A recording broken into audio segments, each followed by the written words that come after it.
If you're reading this, then I'm already dead.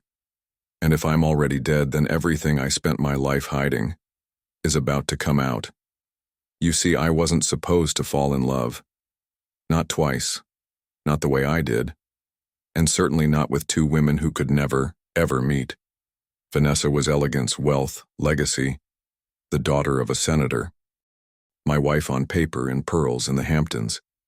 We lived in a penthouse in Manhattan and threw charity galas with silent auctions and string quartets. She knew politics, art, wine pairings, and how to destroy a person with a smile. And then there was Sophia. Sophia was sunlight, earth, real. She worked at the little cafe in Valle de Bravo where I used to escape to when business got too heavy. Sophia didn't care about stock markets or campaign dinners. She cared about hummingbirds and growing herbs in tin cans and the way rain sounded on a metal roof. Vanessa gave me a name. Sophia gave me a soul, and I gave them both a lie. I met Sophia on a Tuesday. I remember because she had flour on her nose and told me I looked like someone who needed feeding. I stayed for the food. I came back for her laugh. She didn't ask questions at first. She didn't need to. I told her I worked in logistics, that I traveled a lot. She never pushed. Said people who want to be known reveal themselves in time. She was right. The first time I stayed overnight, it was because I missed my flight. The second time, it was because I didn't want to leave. By the third time, I'd stopped checking flights altogether. Back in New York, Vanessa was planning our anniversary trip to Lake Como. I told her I had a business emergency in Mexico. It wasn't a lie, really. Just not the kind of business she thought. Sophia and I married in a quiet ceremony by the lake. No papers. Just vows. I told myself it wasn't real if it wasn't legal. That I wasn't cheating. That I wasn't building a second life. I was just renting a dream. Then Sophia got pregnant. And suddenly, it was no longer a dream. It was diapers and ultrasounds and tiny shoes and midnight cravings. It was real. So real I could barely breathe. When Matthias was born, I held him like I was holding my first breath in years. He had my eyes, my laugh, my everything. I flew back to New York 3 days later. Vanessa was hosting a fundraiser. Balancing both lives became a craft. Mexico was my retreat, my truth. New York was my obligation, my cage. I learned to speak in silences, to live in shadows. But lies, like bodies, don't stay buried. Vanessa started asking questions. Why are there charges from a rural hotel in Valle de Bravo? Why do you come back smelling like wood smoke and limes? I blamed client meetings, faulty card readers, anything but the truth. Sophia never asked. She simply looked at me sometimes like she knew I was holding something back. Then one night she whispered, I don't need all of you. Just the part you're willing to give. God, that hurt worse than any accusation. The pressure mounted. My mother called one evening and said, Richard, you sound tired. I was tired. Of lying, of splitting, of running. So I wrote this. A letter, a confession, a key to everything I couldn't say aloud. Because the truth? I did love them both. Just not equally. Only one ever really saw me. I didn't expect death to come in silence. No heavenly lights, no booming voice. Just stillness. And then clarity. I watched it all from the other side. The news of my death hit different people in different ways. Sophia dropped to her knees when she heard. She didn't cry loudly. She simply held Matthias against her chest and whispered, Your papa's gone. Just like that, her world fell apart. She held a small ceremony on the hill behind our home in Mexico. The same hill where Matthias took his first steps. She planted a white flower beside the river and placed my photograph beside it. She mourned like someone who had known real love. Vanessa? Vanessa ordered a new black Chanel dress. She told her hairdresser, Keep it soft. I want to look tragic but elegant, not like I'm trying too hard. She wasn't heartbroken. She was giddy. Because now the fortune, the empire, was hers. No more Richard to slow her down with his annoying moral compass. No more pretending to care about charities. She could spend whatever she wanted, sell whatever she pleased, and sleep with whoever she liked. Namely Carlos, the gardener who'd been trimming more than just hedges for the last 5 years. Days after I died, Sophia found my second phone. I'd always hidden it well, in the false floorboard beneath the sink in the workshop. She found it by accident. Matthias had dropped his toy truck, and as she reached under to retrieve it, her fingers brushed the small black device. Curiosity, then confusion. Then she unlocked it with my birthday. That's how she found the emails, the travel bookings, the calendar events marked Board Meeting New York, but with photographs from my home in America, photos of the mansion, of Vanessa, of her. Sophia didn't scream. She sat down and read everything. The messages between Vanessa and me, the photos of charity galas, of red carpets, of the life I never told her about. And then she saw the wedding photo. I'd told her I'd never been married, that she was the one, my only. Lies. I watched her, watched the heartbreak spread like a crack through her soul. She sat there for hours, holding her breath between sobs, trying not to wake Matthias in the next room. She didn't cry because I was gone.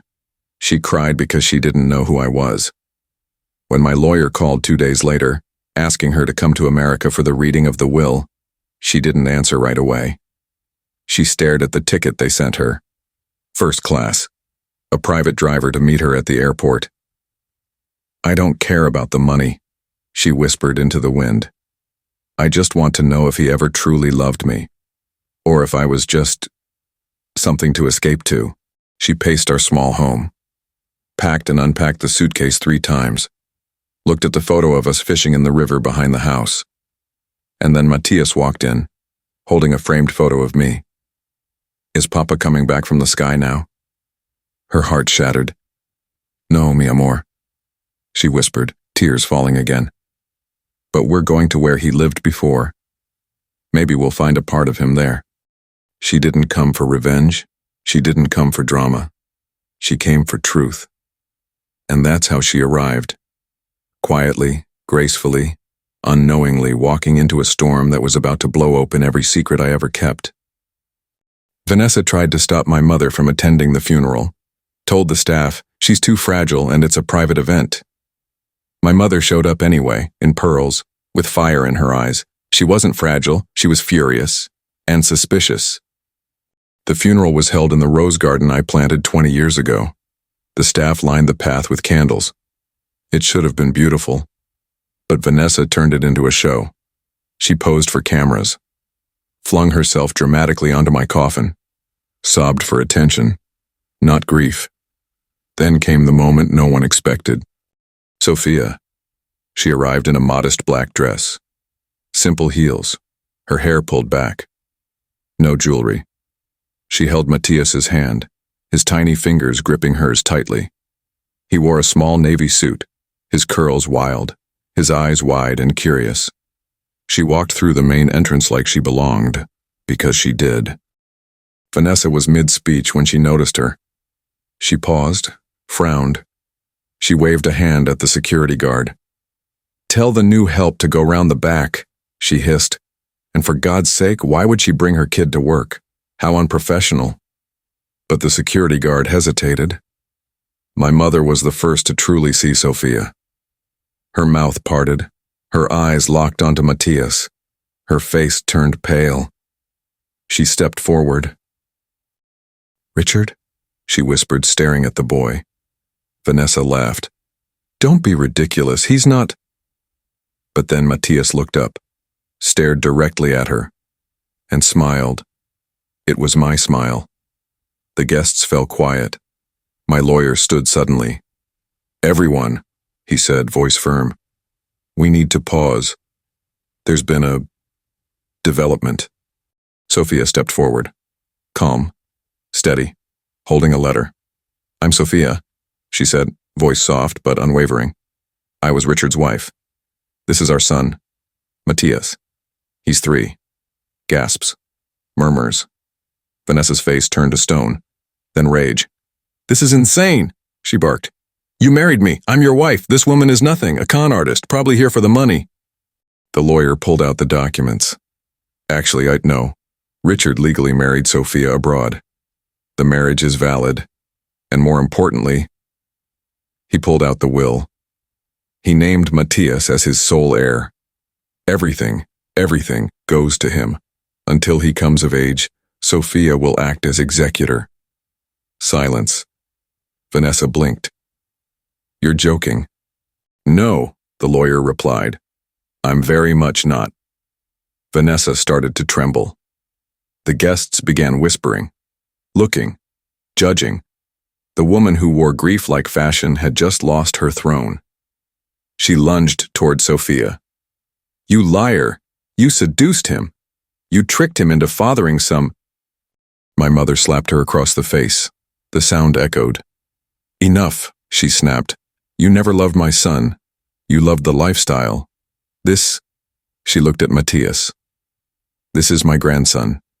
The only piece of Richard left in this world. And they belong here. Not you." Vanessa screamed. She tried to fight. But no one stood with her. Not even Carlos. He disappeared before the burial ended. Sophia stayed. She said nothing more. She sat by my coffin with Matthias on her lap. He placed a small blue toy truck on the casket. "For Papa," he whispered. No one dared remove it. In the days that followed, Vanessa was removed from the estate. The accounts were frozen. The board of directors, most of whom had long despised her, welcomed Sophia with open arms. She didn't try to change anything, she simply listened, observed, took careful, quiet control. The mansion she once visited in dreams became hers. Matthias ran through the marble halls like he'd been born to do it. My office became his playroom. My legacy finally had a heartbeat. Vanessa tried to sue, claimed bigamy, fraud. But you can't prosecute a dead man. The court shut her down in record time. She left with 2 suitcases and a bruised ego. Sophia never gloated, never rubbed it in. She hired new staff, renovated the guest wing into a library, started a charity in my name, one that actually helped people. She planted sunflowers in the back garden, said it made the place feel warmer, and every Sunday she took Matthias to visit my grave. He always brought a toy, always kissed the stone. "Te amo, Papa," he'd say. I heard it. I still do. You know, I lived my life running, between 2 countries, 2 lives, 2 truths. But in the end, only one thing mattered. One person got it all right. Sophia didn't just love me, she understood me. And Matthias? He carries my name. But more importantly, he carries my heart.